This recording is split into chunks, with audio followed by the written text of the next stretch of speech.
Hello, everyone. Welcome back. We are in episode 3 this week, week 3 of the National Cell Bowl. I am joined today with Mr. Aaron Odegaard, who has been my co-host through this whole Cell Bowl season. It's been awesome. Thank you for joining us again.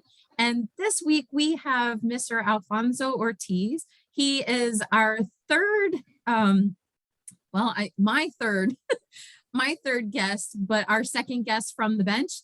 So we'll be talking hematology with him today.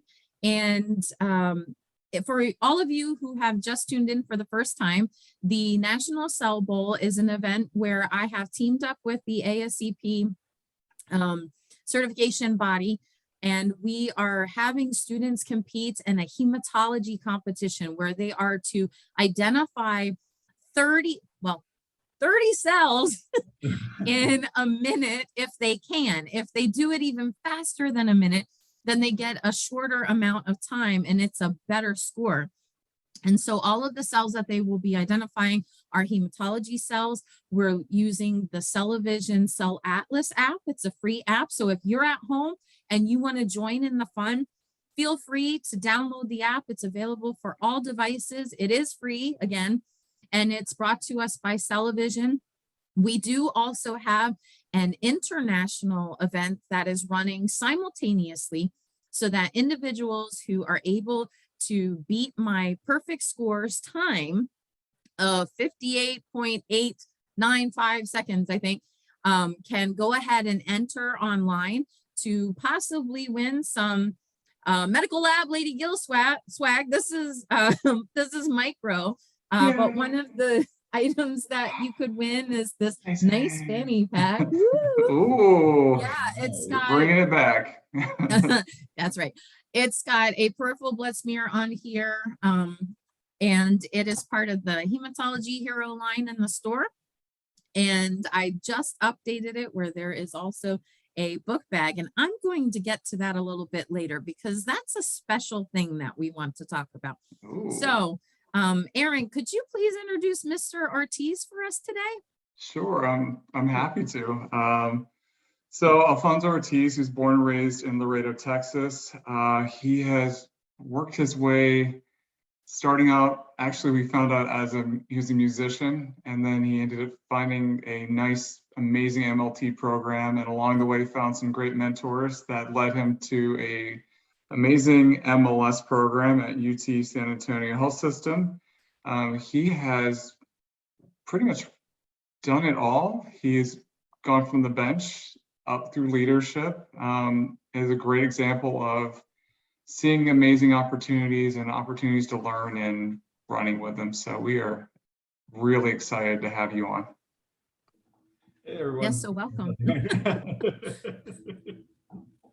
So Alfonso, we were talking off camera, and it was a really great, interesting life story that you have about how you went from music and then coming to the lab because somebody told you about it, and you had gone to an actual health type of program within your, did you say middle school, starting in middle school and through high school, or was it just high school?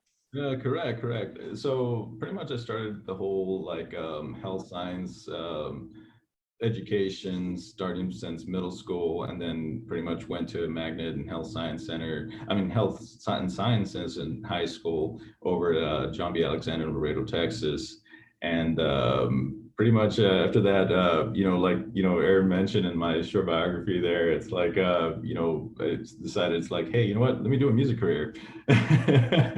But, obviously, I decided, to go in a different direction and not pursue music, and pretty much, discussions with, the counselors.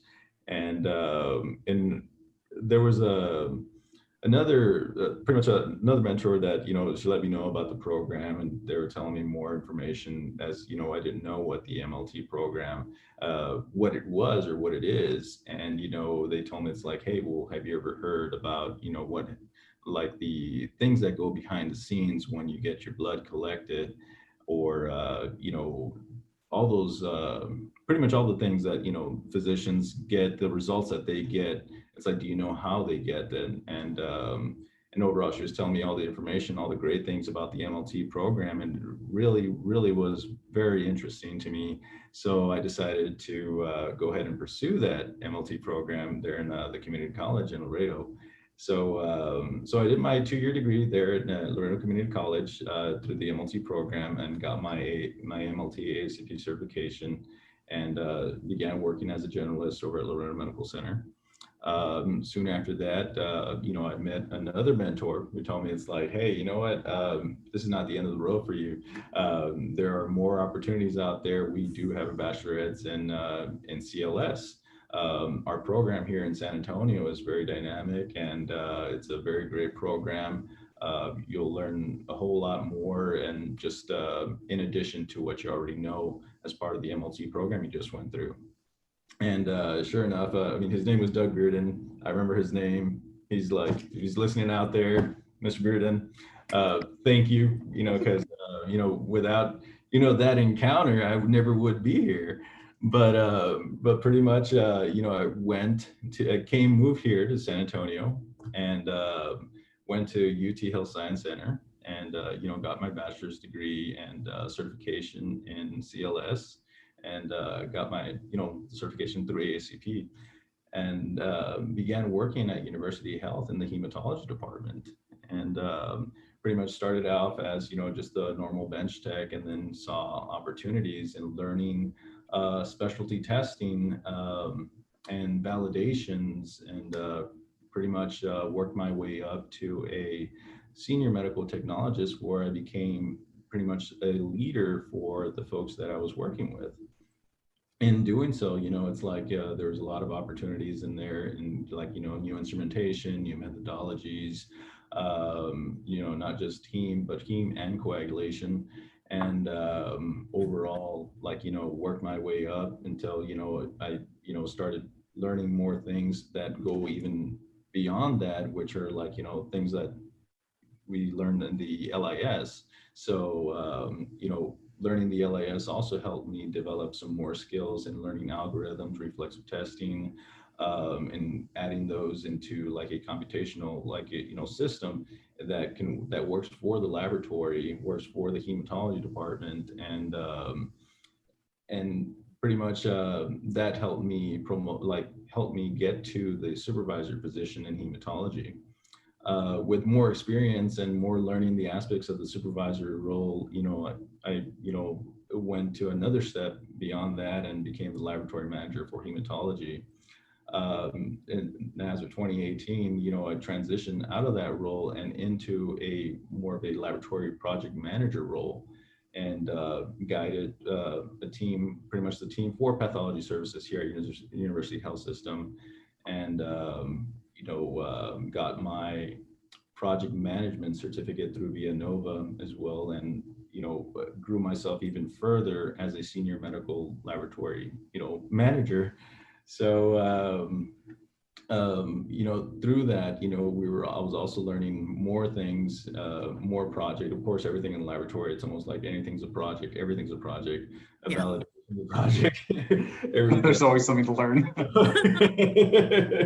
So, last year, we went live with an Epic implementation system, and it was a COVID year, but guiding the whole pathology services through that, through that struggle, making sure that, we go live appropriately, go live on time.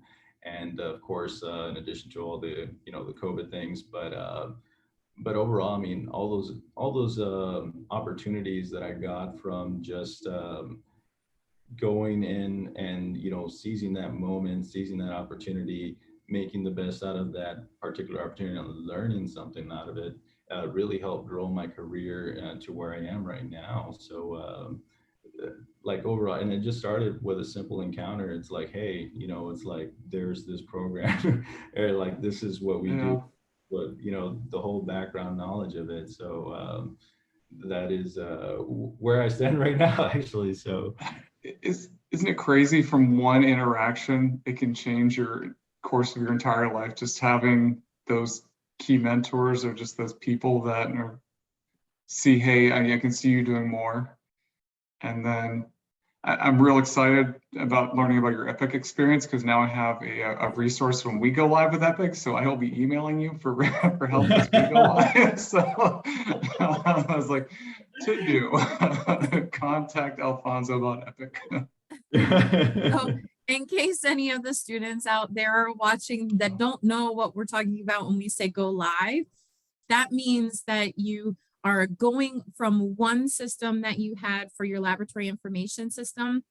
It's also known as an LIS, and moving to a new one and making sure that none of the information, none of the coded comments that you put in for results are missed because of moving over to this new system. It also has to make sure to interface and play well with your instruments that have an internal computer. And so making sure that any auto verification where there are results that are very similar to what were before, that they still are passing and just going ahead and going through and being reported automatically to the floor.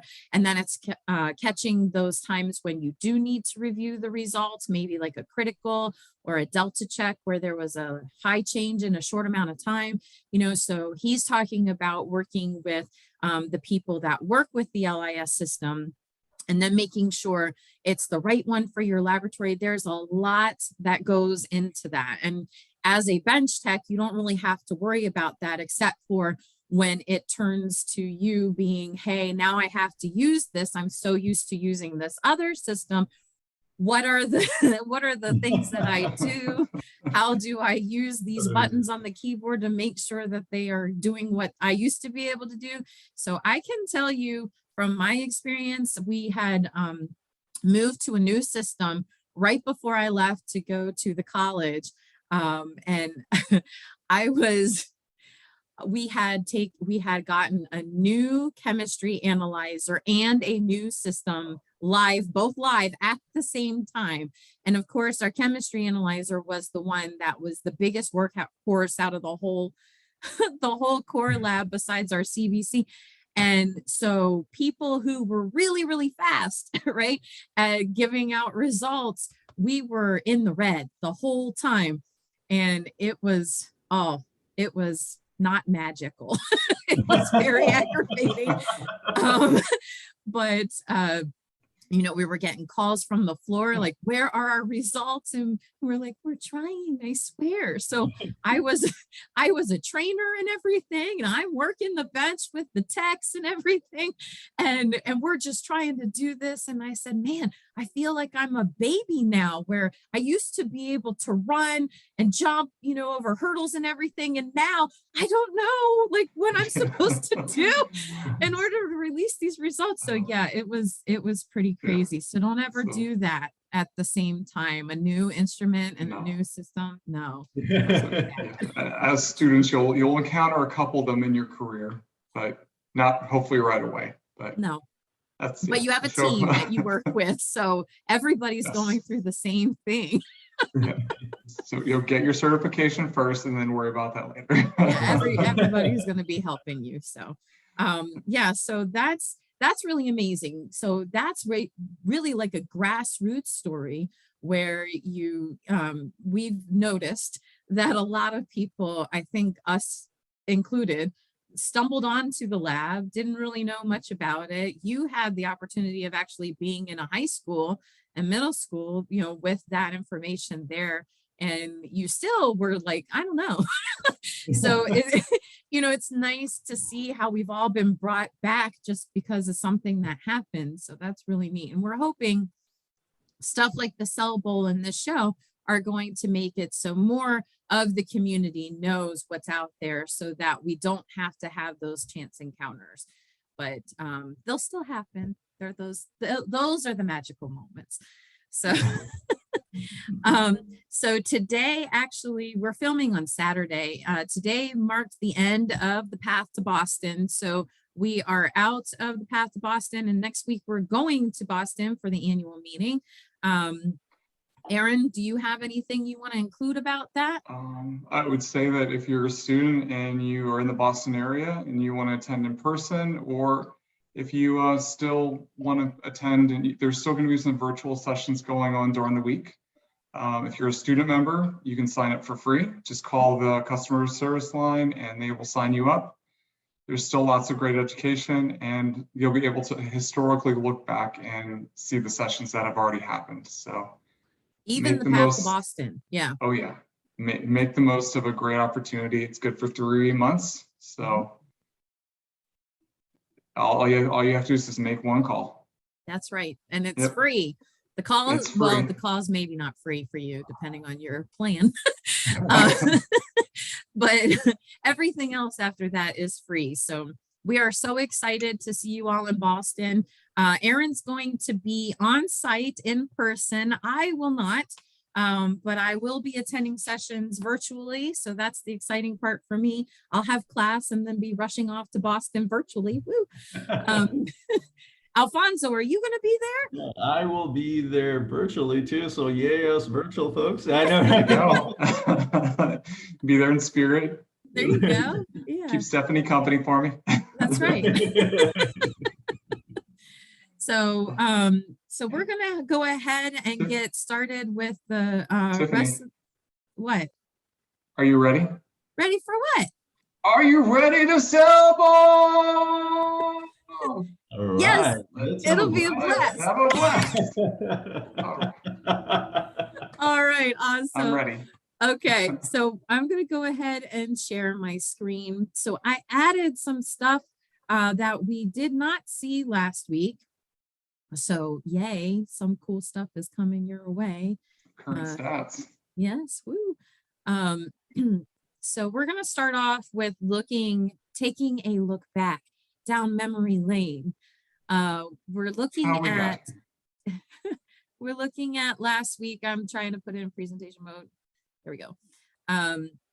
So this is week 2. All right. And last week, this was not on week 2. So I just want to make sure that you all know this. We were starting to do averages last week because the final countdown, the way to know if if your diff made it to heme review is going to be that if you had your 4 weeks team score average, if it was one of the top 2 in your region, then you will be progressing to the playoffs. So as of last week, the top 2 per region are listed here. So in the West, there's really no question Weber about State. Weber. Yeah, Weber, man, you are just rocking this. And I have a special thing that I want to say to you in a couple of slides. So Weber was leading last week, and UCD Health was also following them, not by far. So, you know, there's still a little bit of a challenge there. And looking at the Midwest, Wisconsin, Northeast Wisconsin Technical College was leading the pack, and St. Francis Health was right behind them from Oklahoma. And then in the East, we had Bowling Green State University from Ohio, and Southern West Virginia Community College was leading behind that, or was coming behind them. So those were everybody that were leading the pack last week, but it did change this week. Oh. Yeah. So yeah, you never know what's going to happen in a week. So you know, just because you've had a perfect score doesn't always mean that perfect score stays. All right. Some teams are going to aggregate to the top. That is right. So this was last week's poster, and this was last week's selfies. So here we have this week's stats. Looking at this, we'll zoom in, I guess, since we started it with the national stats. These are the teams that are looking to possibly make it to the playoffs after next week. This is just as of week 3. So there is still possible movement, okay? So in the West, it didn't change, just the time, the average timer score. All of these are times because they were perfect scores. Okay, so each of these programs has had a perfect score the entire competition. so far. And Wow. you can just see those times dropping. These are seconds. So the Midwest, look at this. We've got, Oh, yeah, we've got Alfonso's alma mater. San on Antonio. the board. Yeah. Oh. Yeah, so they are leading the pack right behind Wisconsin. And then in the East, we had major movement there. Bowling's Woo. out. University of West Florida's in. That's what I'm talking about. Go And they are Mark and Jenny leading. and Katie Carter. Oh my gosh. Dr. It's Bahan, you guys, ridiculous. awesome program. Yeah, So so proud. we are just in constant movement here. And so we're still going to post, obviously, every weekly score. There has been participation, just like in the weeks before, but there's been so much more information. I didn't have enough room to put where, you know, the number of every amount of teams that were playing in each of the regions. So I'm just left that off this week. So globally, our stats are that we're still having responses just from the US. You know, seriously, people, if you are playing at home, you're in another country, drop that into that perfect score. I keep putting the link in the chat, or not the chat, the description of the video. So please make sure to put that in there. So just to let you know, this week again, the touchdown for the week is from Weber State. And their time went down even more than last week. So online, I globally called out Weber State.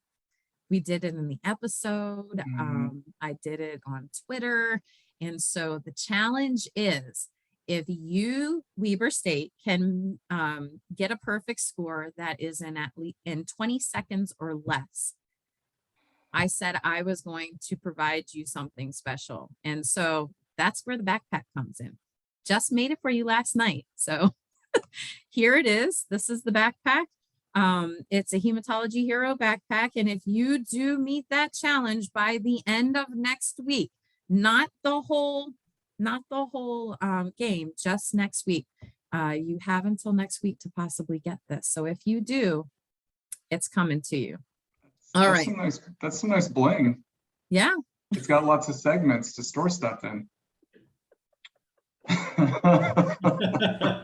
Yep.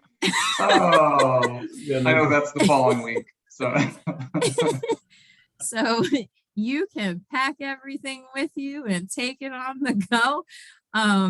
And, you know, just have a great time. And you can also tell everybody how awesome you are just by looking at that, nice trophy that you can wear. So UCD Health, we just said, was also coming right behind them. Their score went down 17 seconds this week. That is extremely impressive, right? We have been seeing that since last week, in the 20s, dropping like 20 seconds, 17 seconds. It's been great. And Portland got their first perfect score this week. So we are really excited for you all. Going over to the Midwest. Aaron, do you want to do the Midwest? sure. I am seeing a pattern of Didn't mean to do that, sorry. platelet lineage that people need some help Yes. with. So it's a good week. Yes, it is. Okay, so leading the Midwest is Northeast Wisconsin Technical College. They've had their scores, I don't know how you guys are doing this, but down 5.2 seconds to 28.7. That is incredible. Mhm. And look at UT Health San Antonio. There we Let's go. have some good That's right. educators, good programs, apparently, producing some amazing lab professionals. Yes, that we've got helping out everybody in San Yeah. Antonio. So Yeah, case in point, our guest host, it's awesome. And they're going down 0.8 seconds mhm. to 30.6. University of Kansas Medical Center is coming in close. This is within 11 hundredths of a second. So this is real close. This could go either way. Houston Methodist, their times are going down by 8.2 seconds. And then St. Francis Health School in Oklahoma, you guys are making good progress. 33 seconds, that's still pretty amazing.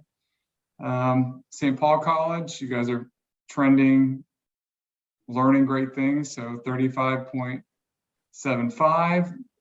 My buddy, Marissa James at North Kansas Hospital with her MLS program. You guys are doing great with your 36.95. I'm not surprised.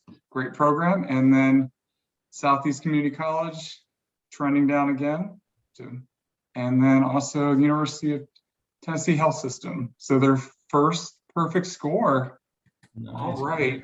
So they made it into the top 10. They did. So if you look at this leaderboard, it's just the top 10. We've got lots of other programs that are playing, but look at this amazingness here. They were number 16 last week and they made it to 10, right? Southeast stayed the same at number 9. North Kansas went from number 10 to number 8. Seventh place stayed hot with St. Paul, and Kankakee went up from number 8 to number 6. And unfortunately, St. Francis went down a little bit. They were 4th last week, and Houston went up from number 6 to number 4. University of Kansas went down to from number 2 to number 3. And North Wisconsin Technical College was in number 3 last week and unseated UT Health this week. So it is really up for grabs. Kid you not, this is just craziness. And we're seeing, even though scores are going down to shorter periods of time, there is still so much fluctuation between all of the different placings. So way to go, everybody. Everybody's doing a great job. And honestly, any win, whoever wins, it's a win for everyone because you all are doing amazing. So we're very, very proud of you. One more week to go before the playoffs. Yes. It's anybody's game. It is anybody's game. So don't be discouraged if you don't see yourselves on here. Just keep going, keep plugging at it.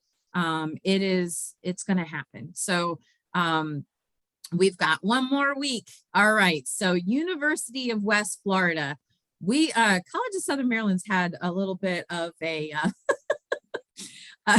there's some celebration from Aaron right there. We've been trailing you all this whole time.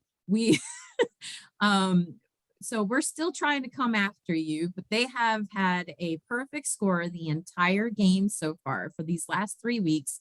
They took their score down even more to 26.5 seconds. Holy cow. Bring it, Professor Gill, bring it.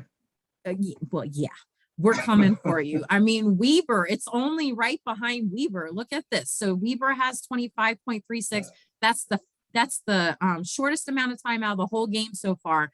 And West Florida's coming right after them with like a second. So this is craziness. Southern West Virginia Community and Technical College is right behind them with 29.58 seconds. They brought their score down 13 seconds, and they went from number 8 now to number 2. Bowling Green State, this was the upset, was in number 1 last week. Their score went up a couple of seconds only, which it's still an amazing score. And they dropped from number 1 down to number 4, right after College of Southern Maryland, which stayed in number 3 from last week to this week. So we're holding solid at number 3, but we still haven't gotten to number 2 to make it to the playoffs. So come on. We want to make it happen. You got this. I really want to go to the playoffs. So I'm like falling out of my chair with, come on, guys, let's do this. So UMass is right behind, stayed in number 5 this week, and they even dropped their score as well. So everybody's doing a really great job. Rhode Island, there wasn't a play, and they played the first week, didn't play the second week, played this week, and they just, made it happen, and they're sitting right in the middle here. AHN came in right behind them. They went up from number 9 and came up into the 7th spot this week. They lost time. I mean, it sounds terrible that you're losing time, but that's actually gaining Gaining knowledge. Yeah, so that's really great. Central Piedmont is right after them. They were number 6 and now they're 8, and they lost time too. And so it's just amazing how there's so much fluctuation with everybody doing an amazing job. And I want to tell you all that I'm getting emails from your program directors. They have to submit your high score each week, and they are so excited and proud of you. So if you ever have any question about how well you're doing and feeling discouraged possibly, we are all very proud of you, and especially your faculty. They are rooting for you like crazy. They are so proud. We're screaming it on the hilltops everywhere we go. You've got to know that. So Farmingdale State and Mercer went down this week, but that's okay. They're still in the top 10. Mercer has been hanging out with the College of Southern Maryland for most of this game. We've been neck and neck. And so we both still have the opportunity to get into that top 2 spot. So keep it up. I know the program director there, and she's having a good time with you all. So, all right. Yeah. So we are moving forward. That's the stats. Like always, I'll post them in the community tab of the Medical Lab Lady Gill YouTube channel. And I will also post them on Twitter. And so make sure that you catch them there for everybody's score. That's not just the top 10. I can only fit the top 10 on here. And in the Midwest, I almost wasn't able to do that.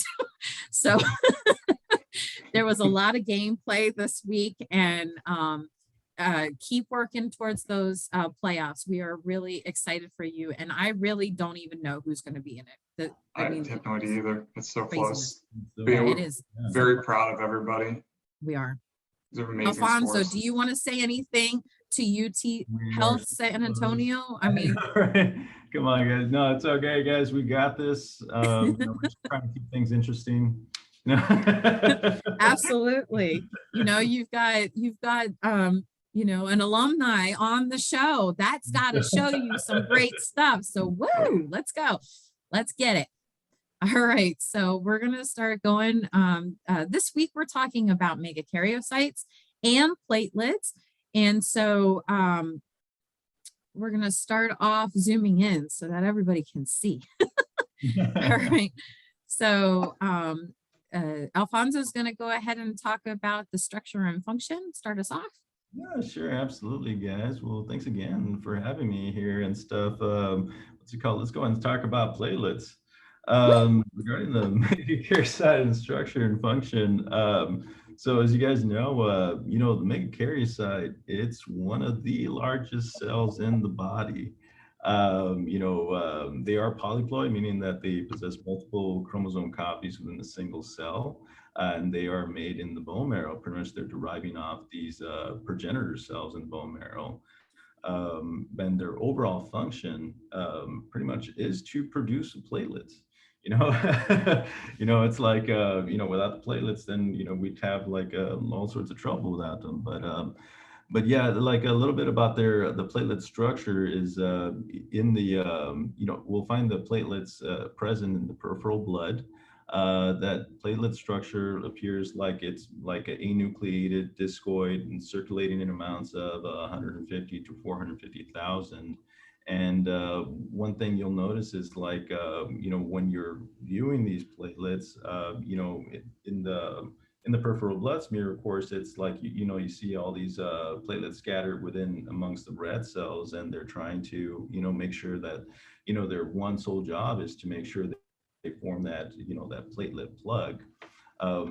Of course, in that formation of that platelet plug, one of the things that, we tell them, it's like, hey, tell our students it's like their job is pretty much to help you do that and stop the bleed. And it happens through 3 different phases. It's like, to do that vessel repair, it's like, you have that adhesion, that platelet adhesion, platelet activation, and of course, platelet aggregation. So there's all sorts of platelet parties coming out. It's a platelet party when you have like this, like damage to the vessel, because it's exposing pretty much like has they meet with, the platelets meet with the collagen, and then the von Willebrands help them bind, more platelets. And then of course, you throw out some more agonists out there, and it's activating platelets to get all these platelets grouped up together to help you form that temporary platelet plug. And, it's overall like, it's just, it's almost like they're calling each other and saying, it's like, hey, it's like, I don't know, their cells like looking at each other saying, it's like, hey, you finally, tied the clot over here, platelets, and your cell, then the red cells are just like coagulations, So that is really cool. They're really the only sticky cell. So if you're looking at their cell membrane and everything, they when they get activated, they actually get, I always do like a starfish in the middle of the classroom, but they get super excited for real, and they get really sticky, and they've got all these projections so that they're out grabbing whatever they can in order to make sure that they're making that original clot. The fibrinogen hasn't come in yet, but that they're making that original platelet plug, and then it gets strengthened as the time goes by. So we're gonna talk about that a little bit more, but they are really, really cool. They're very complex for how you wouldn't think they were, but because they have no nucleus. So we were talking about the red blood cells a couple of weeks ago, or no, it was last week. It was last week. It feels like it's been forever. um, so we were talking about the red cells last weekend. For them to be anucleate as well, they do a lot of structure, or a lot of function. And so I did not put anything internal for right here, but they're really, really complex in their cytoplasm because of that amazing job that they do. So one of the things that they do, they help to contain foreign invaders. So like bacteria that aren't supposed to be there. And so whenever, your vessel is punctured, there's the possibility of having something from the outside then coming into your system and possibly being very happy because of how nutrient rich your blood is, and they're able to then thrive. So bacteria is one of those. And if you're thinking about it, we do have a certain bacteria that likes to be surrounded by a clot. So what happens is every time bacteria are going anywhere, they're leaving a chemical trail because, they're eating, right? And they're giving off waste, and they're providing different things, secreting different proteins and everything. And so our immune system and phagocytic cells, they can, hone into that, and they follow that chemotaxis type of movement to try to find, whoever is providing that information. And so they do also, since the platelets are already activated because of the collagen, as Alfonso was talking about, they get really sticky, and then they can even find these foreign invaders, surround them. And I like to call that containment, containing the foreign invader, containing the threat. I use that type of terminology because it's like war, right?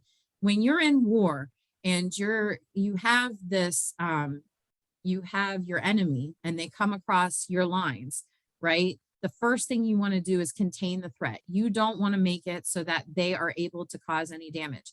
So the first thing that you do in any kind of situation is block the receptors, right? You want to make sure that that cell wall, cell membrane, any receptors that are on any of those, make sure they're completely blocked so they can't bind. Because if binding happens, then there is change of some kind. So binding equals action. And that's when your neurotoxins can happen and that sort of thing. So they form this clot, and then they call the white blood cells over. So Aaron, do you want to talk about Staph aureus, how they like it when there's a clot? Well, so they do like it.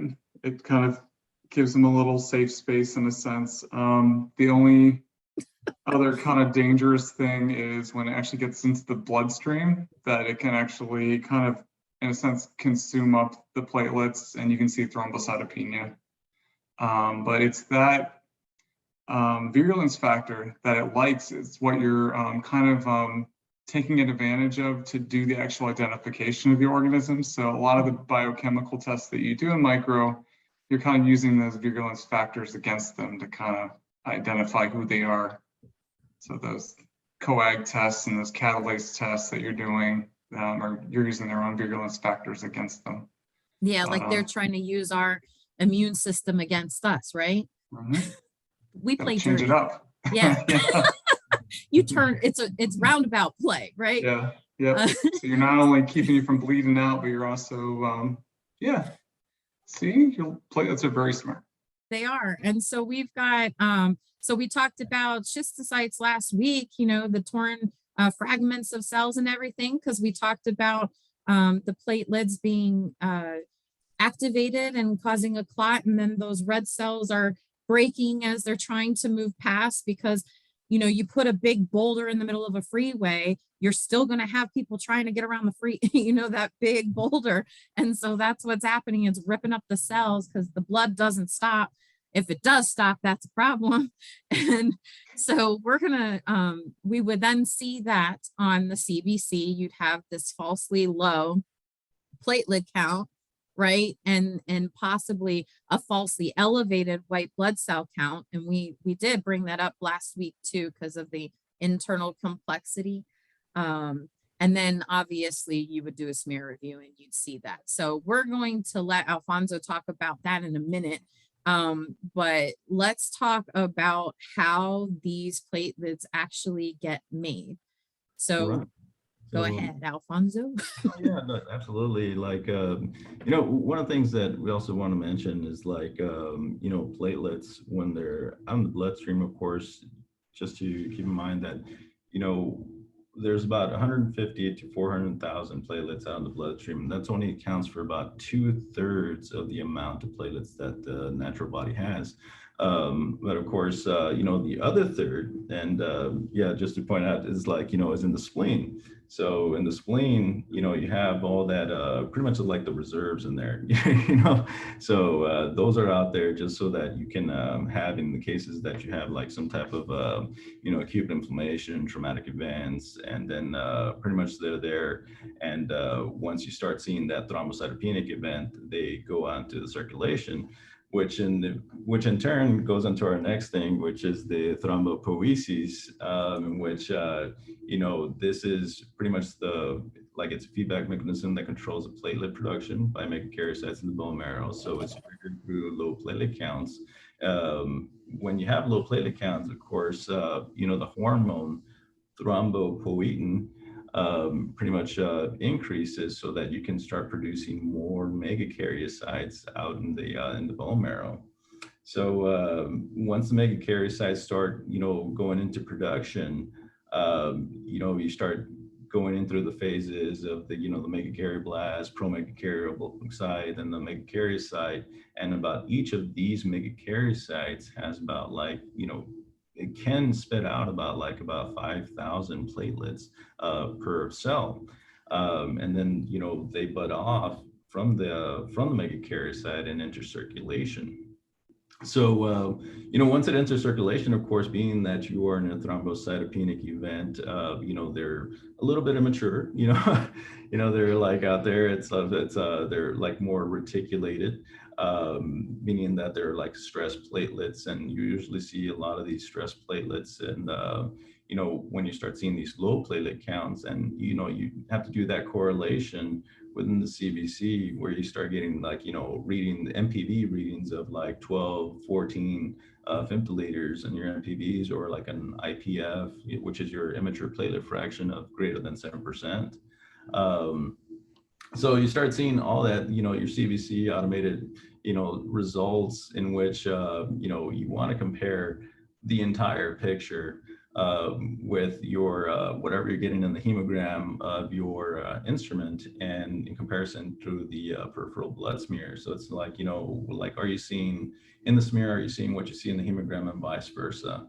and overall, I mean, you're evaluating, you know, what you're seeing, because one, it's like, you know, you can either see, it's like, are you seeing like true thrombocytopenia, or are you seeing like something that can mimic thrombocytopenia, such as, you know, platelet clumps or that are out there and stuff, which can occur just for, like, you know, pre-analytical reasons, Mhm. like, you know, you're not mixing your tube, or, you know, or maybe you have something like a phenomenon like platelet satellitism, which can give you like something more of a pseudo thrombocytopenic look.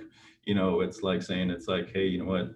It looks like you don't have platelets, but no, you have platelets, but they're only surrounding your neutrophils out there. You just got to look for those neutrophils, and send that blue top over so we can correct it out there.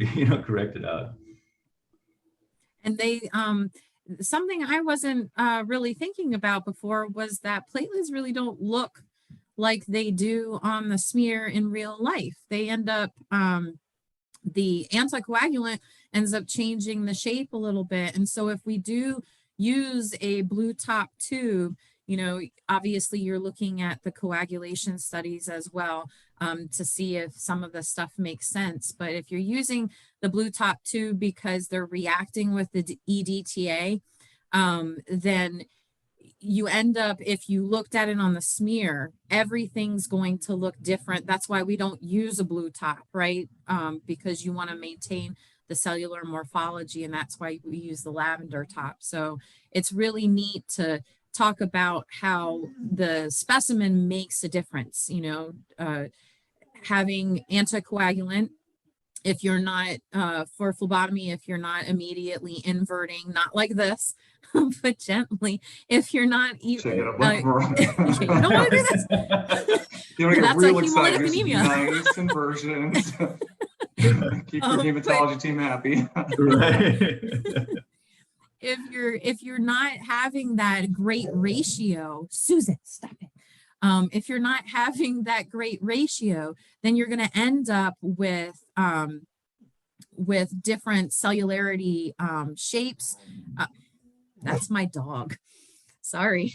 And we know in coagulation testing, if you don't have that proper ratio, then you get false results as well. So, you know, pre-analytical errors are a really big deal, and you all are going to be the experts to help those collecting those specimens to do the right thing. And just as Alfonso was saying, if you don't invert and spread that anticoagulant all the way throughout, that means that there's a possibility of having a clotted specimen, and you can't run that, right? You can't run that on a machine. What's going to happen if you run that on the machine, Alfonso?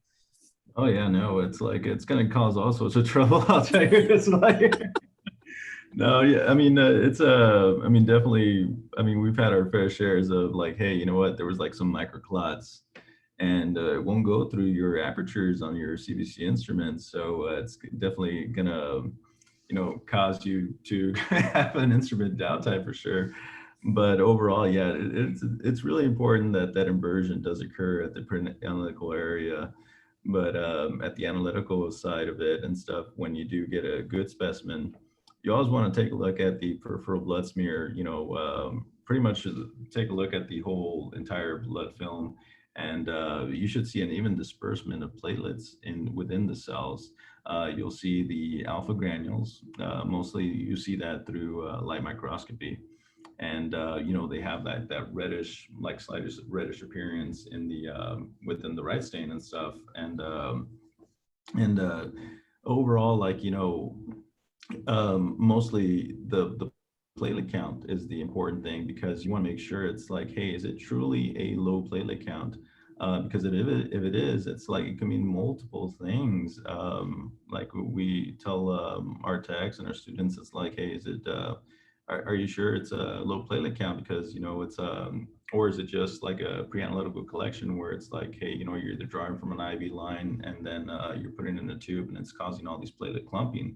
But a true thrombocytopenic event can be like, through multiple platelet consumption things that occur, like, we're talking about like heparin-induced thrombocytopenia.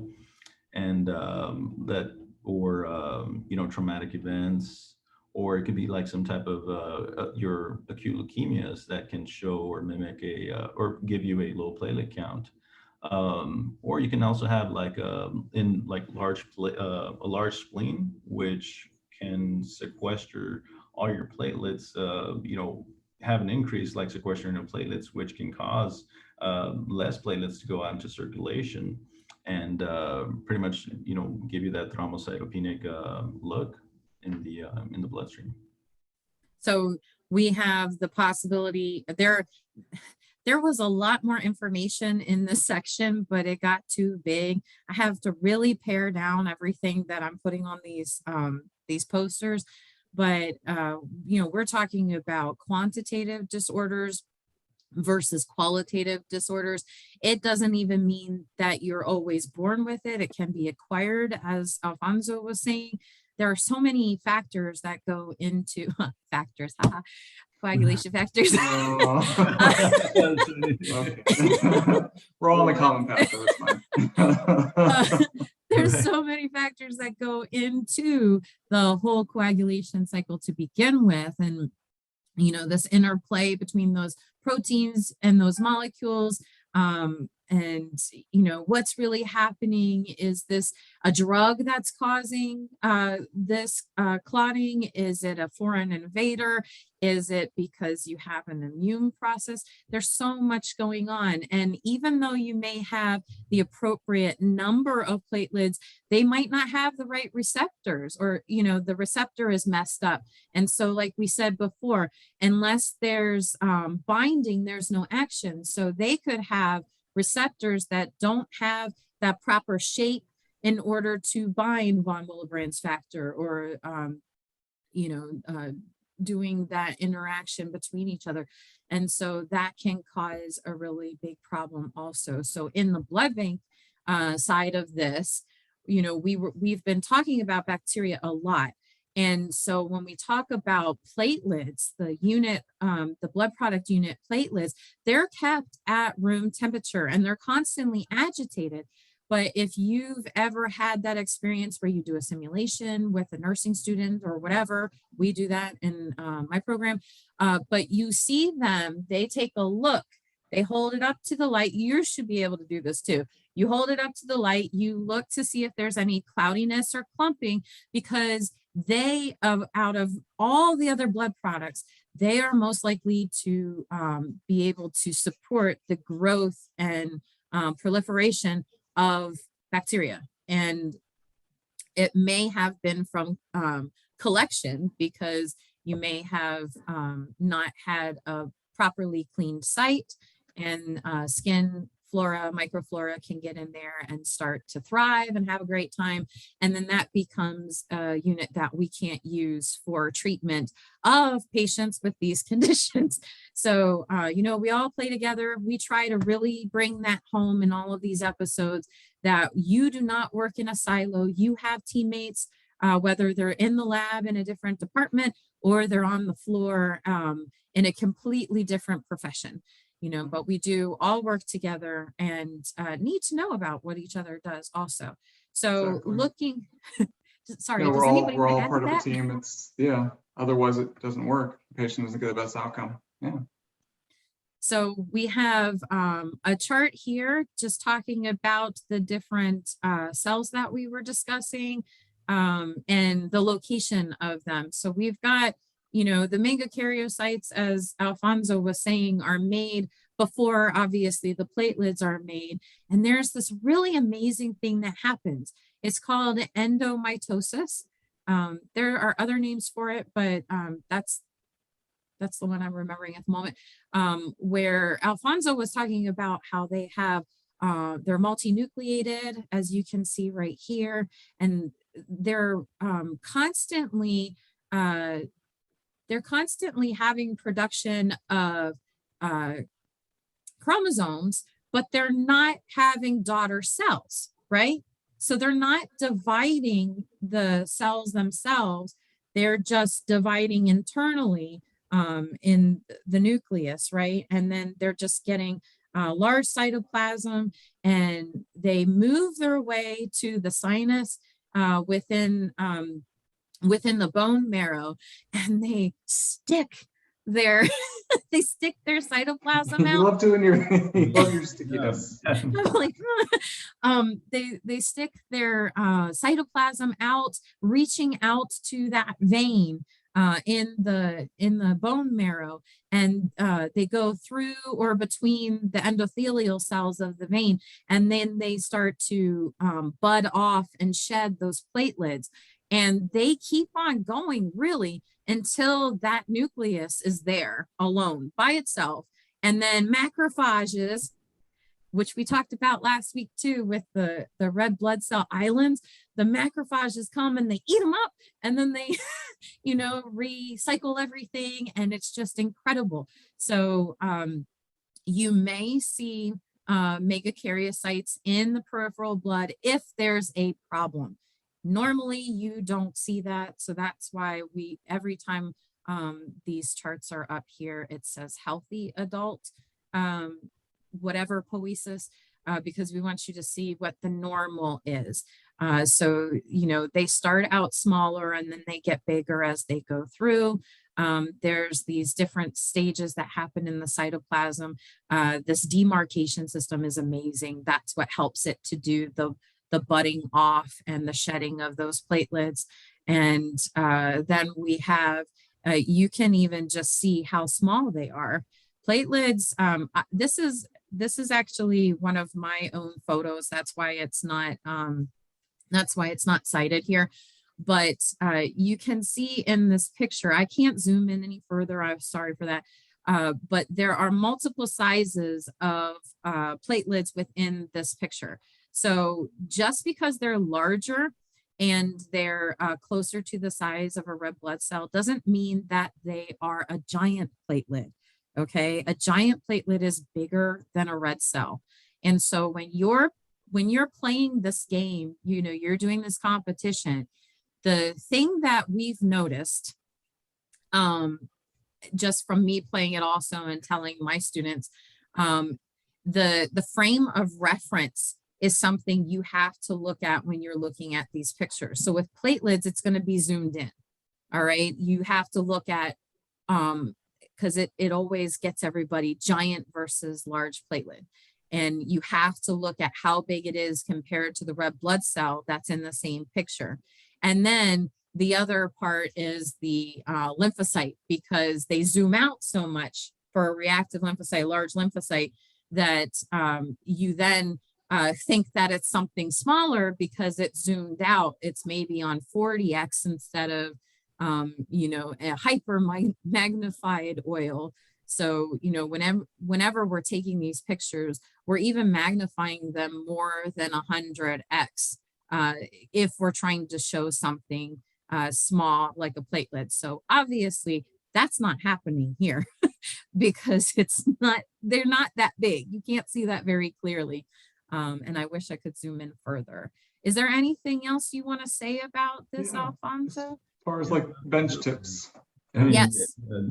Yeah, no, those thrombocytes, they're, of course, you have listed right here, 2.5 micrometers, and, a lot of them too, because when we evaluate these platelet aggregation studies, we want to take a look at, and this is more getting into the qualitative disorders, taking a look at all these, the granulation in that platelet, as you can see in this picture right there, you have the alpha granules where you can actually see them right a lot better. But in electron microscopy, you're looking at the dense bodies, and you'll be able to see it's do you have enough dense bodies or do you not? And you'll see a lot of these in multiple disorders like Bernard-Soulet, which is, your giant platelet syndrome, where now you're spitting out bigger, larger than red cell type platelets out in the bloodstream.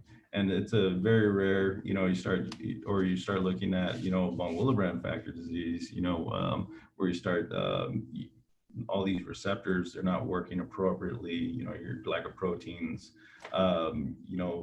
they start, pretty much they're not suitable, or they're not functioning as they should be. to cause all that platelet aggregation. Thank you. That's very informative, very helpful. What is so do you have a really neat case study or anything that you've seen from the bench before? From the bench before, the ones that I've seen mostly is like our von Willebrands, which are one of our most common ones, where, when we're doing like platelet aggregation studies, obviously we're focusing on the actual platelet themselves. So we have to do a soft spin followed by a hard spin to pretty much get our platelet-rich plasma. And so we're pretty much aspirating out all these platelet-rich plasmas and adding agonist into a cuvette that will tell us, is like, hey, is this agonist working with this particular with the platelet itself? So you have like agonists such as like collagen, ADP, epinephrine, ristocetin, and arachidonic acid. And of course, like in cases like von Willebrand's disease, it's like some of your glycoproteins don't react very well with ristocetin, where ristocetin starts pretty much showing some aggregation, or showing aggregation at high doses, and in low doses where it shouldn't show aggregation, it starts showing aggregation there as well in test studies. So those are more like indicative of like, types 2B von Willebrand's disease. Other things are more like,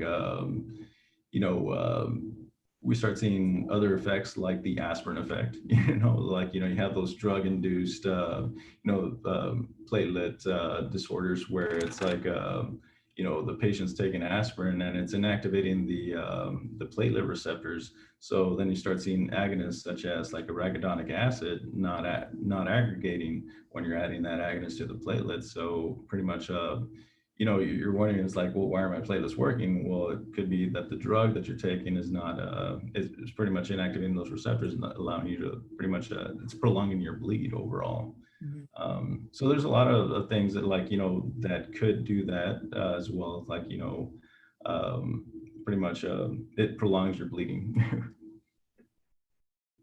So you, those platelet aggregation studies, they look different from what you would see on the coag bench too, right? They've got that chart, really the graph, that, shows the first phase of the aggregation and then the release of the contents of the granules, and that's irreversible, and then they, you just see how they react with all those agonists. So that's really, really neat. Not every place has that. So you all, little plug for your institution. Come see Alfonso. He will help you learn these wonderful, amazing things. I know, right? Sounds like a good mentor. Yeah. So where do you work again, Alfonso? I know. I know, right? University Health San Antonio, guys. There you go. There you go. That's where you got to head. All right. So we're just going to wrap this up with some selfies for the week. So we have a different view of Kansas this week. We are in the classroom instead of partying outside. Nice. Like I've been really enjoying you all sitting outside and having a good time partying. But she is this time she is at the scope and she is ready to do this. They're in this to win this, so they gotta be different. That's right. To make that difference. That is. She has to make the difference. She's got classmates that we haven't seen before in the background. I accidentally had to cover up this guy because trying to get these people in here, and he wasn't, I don't think, trying to be in the picture. We've got West Virginia hanging out again. Right. Everybody is now with the selfie background, and I am so happy to see that because he's our little friend that was made just for the cell bowl. So thank you, ASCP creative team. We are so happy with all you do for us. We have, let's see, here's Weber State again. Yep. Yeah, she's outside. I'm trying to figure out if that's on campus or if that's at her house. She's got the beautiful mountains in the background. So if you could let us know, that would be great. And then Nebraska, I believe, yeah, right here. This is Nebraska. So they, this looks very similar to the photo they sent before. It might be the same one. And then we have we have more faces this week that we haven't We had do. before. So I'm really glad to see you all, you know, sending those in, and not just the same people every time. So we're very happy to see you all participating. Thank you so much. You're doing a really great job. Keep it up. And we want to make sure that you make it into the playoffs. So don't Oh, forget to submit this and, 4th week coming up. Okay. and Alfonso, do you have anything left to say? Was it really a blast to be on the It show was today? a blast. Thank you for having me. Everyone out there, y'all have a blast doing all That's these right. cell differentials, guys. Absolutely. And you all are making a differential in this world. This is making Mm. history. It's our first one ever. So you all are famous. So great job. Keep it up. And let's see you in the playoffs. All right. Thank you so much for watching, and we will catch you next time. Good luck, guys. Bye. Bye.